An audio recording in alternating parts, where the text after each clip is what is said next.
Your Excellency, President Uhuru Muigai Kenyatta,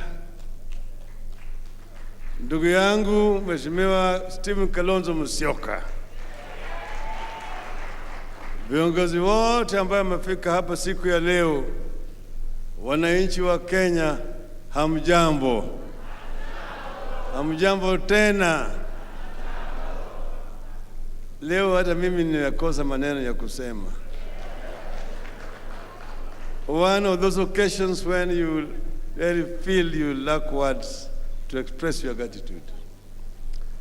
But I want to begin by paying gratitude to all of you who have come here today and who have made a decision to nominate me as your candidate in the coming elections.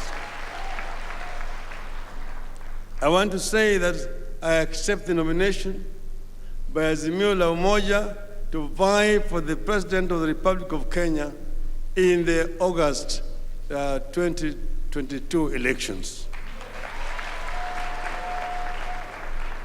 I accept this nomination with absolute gratitude and dedication to our people, our country, and all the leaders and parties that have endorsed this nomination. You have handed me a strong, broad, and unified platform to stand on and additional pairs of hands to help steady the ship.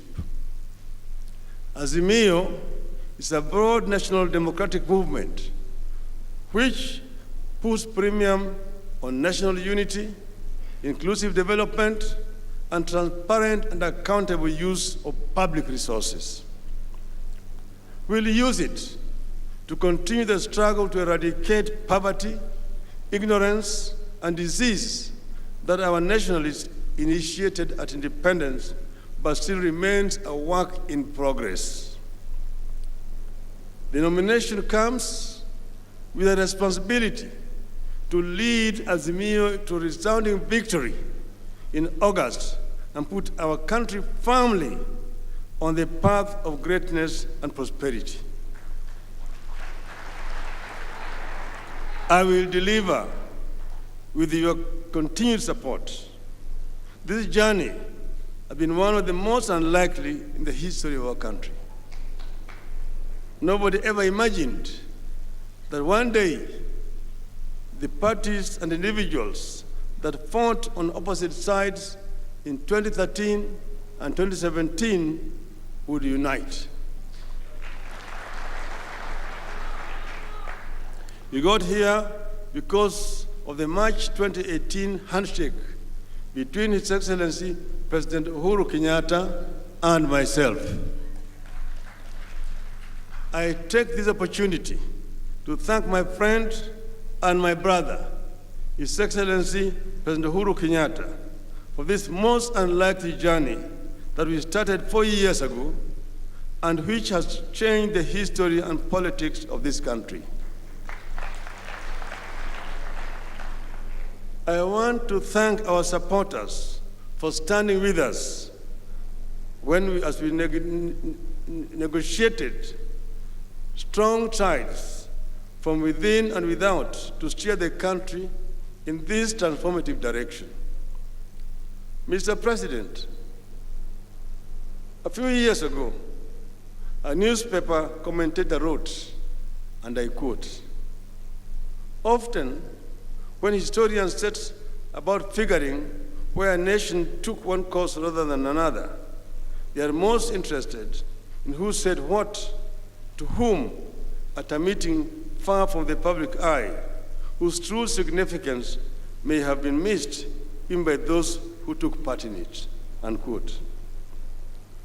I remember the many meetings we held with the President, away from the public eye, as tension consumed our country and our citizens and the international community called for leadership. Our people said, "Enough is enough, let us part ways." I recall those initial chilly meetings where we uttered nothing to each other and how they later gave way to warm and brotherly chats that enabled us to take a journey down the memory lane and come to a conclusion that something must change. We agreed that Kenya is greater than the two of us, that Project Kenya has not quite taken off the way our founders envisaged, that we have been held back by artificial divisions. We agreed that it was within our ability to be the agent of change that is needed.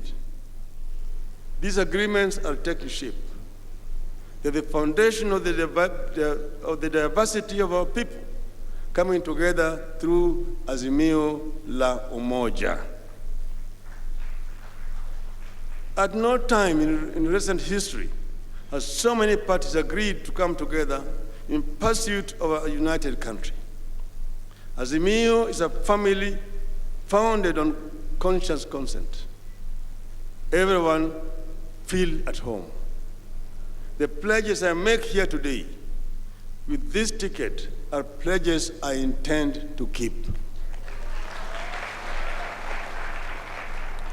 I pledge to lead an all-out war on poverty, unemployment, and hopelessness in Kenya, and actualize Article 43 of our Constitution, which guarantees Kenyans the rights to education, health, food, water, housing, and social security. No single Kenyan should ever feel forgotten in our country. I pledge to build an economy that helps every Kenyan make ends meet, put food on the table, pay school fees for their children, and save for the future, with a very deliberate focus on women.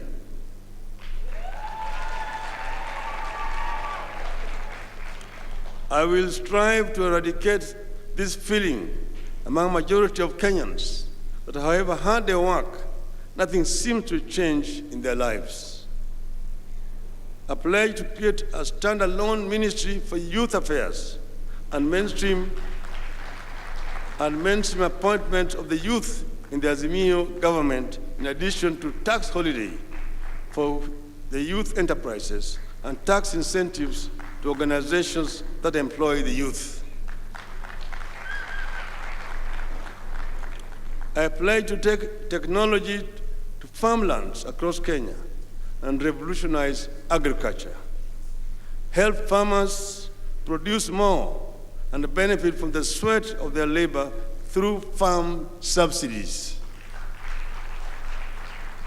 I pledge to revolutionize our health services by building on the successes recorded by the Jubilee government.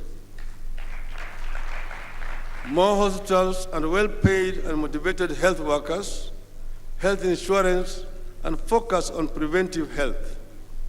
We call it Baba Care. Baba Care. I pledge to give every Kenyan child access to the best possible education. More schools, better trained and well-paid teachers. We shall waste no child.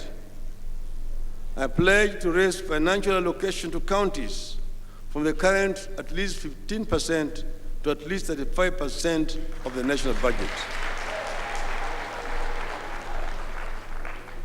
President Uhuru Kenyatta has revolutionized infrastructure in Kenya.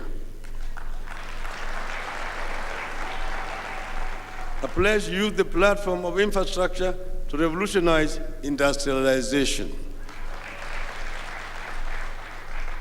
Wherever the road, the rail, power line, and internet leads, we should have an industry to make Kenya a manufacturing powerhouse. Buy Kenya, build Kenya. I pledge to lead a war against corruption. We will make this country adopt 3 don'ts to corruption. 1, don't want, don't do, and don't dare.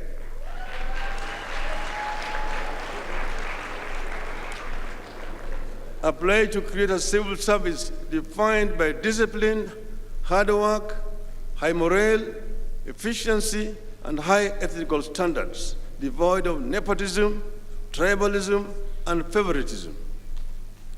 Civil servants should be assured that if they work hard, maintain a clean record, exercise discipline, then nothing will stand between them and rising to the top. A pledge to build on President Uhuru Kenyatta's record of putting Kenya at the center of regional, continental, and global engagements. Kenya must continue to champion Pan-Africanist ideals and remain a key actor on matters that concern the human race on the global stage.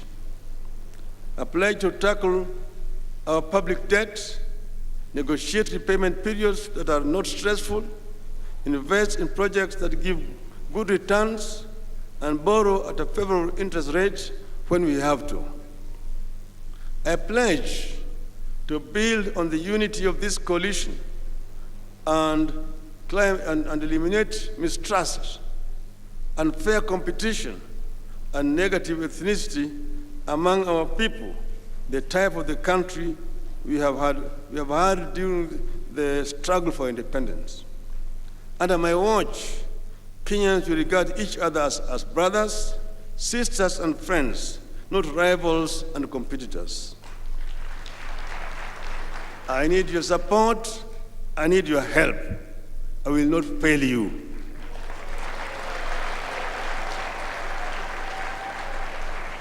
Sitaki kusema zaidi ya haya, namaliza kusema shukrani sana kwenu, ndugu zetu zote, ndugu Kalonzo Musyoka. Tuko na shida, leo tumeongea, tumesalimiana, tumesema tutatembea pamoja. Na tumehakikisha kwamba tunataka kuweka watu yote pamoja kama Wakenya. Ndugu yangu Uhuru Kenyatta amefanya mengi zaidi. Tunamshukuru. Na yeye tutatembea na yeye bega kwa bega. Mimi si project yake. Hata yeye si project yangu.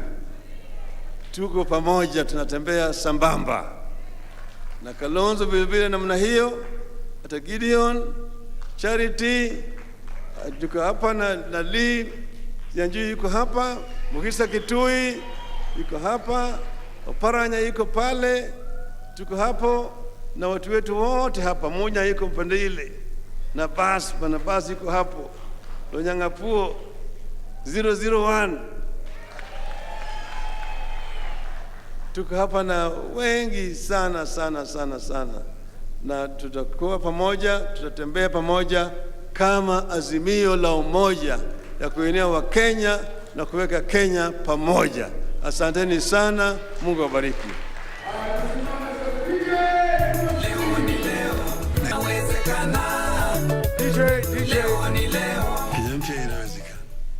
Ningeomba tusimame kwa wimbo wetu wa taifa.